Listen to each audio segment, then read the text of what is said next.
Big Boss season 9లో common man గా entry ఇచ్చాడు హరీష్. ఈయన ఎప్పుడు ఎలా ఉంటాడో, ఎప్పుడు ఎలా మాట్లాడతాడనేది ఎవరికి అర్థం కాదు. హరీష్ కి అలియాస్ రాజశేఖర్ మాస్టర్ అని కూడా పేరొచ్చింది.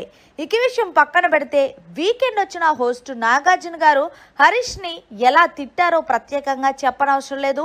ఆ టైంలో హౌస్లో ఉన్న కంటెస్టెంట్స్ అందరూ కూడా ఒక్కసారిగా హరీష్కి నెగిటివ్ అయిన సంగతి కూడా తెలిసిందే. ఇందులో భాగంగానే లైవ్లో ఒక సంఘటన చోటు చేసుకుంది.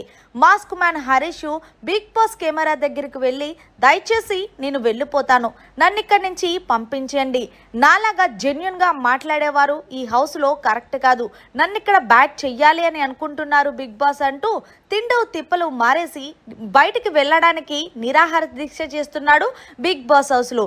ఎవరైనా బిగ్ బాస్ కి వెళ్ళడానికి బయట నిరాహార దీక్ష చేస్తాడు, కానీ మాస్క్ మ్యాన్ హరీష్ మాత్రం హౌస్ లోకి వెళ్ళిన తర్వాత బయటకు వచ్చేయడానికి నిరాహార దీక్ష చేస్తున్నాడు.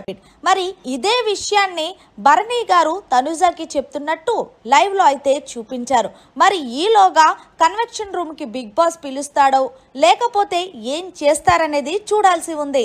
మరి మొత్తానికి హరీష్ బిహేవియర్ మీకు ఎలా అనిపించింది అనేది కమెంట్ సెక్షన్ లో తెలియచేయండి. మరిన్ని లేటెస్ట్ లైవ్ అప్డేట్స్ కోసం చూస్తూనే ఉండండి మీడియా కార్నర్.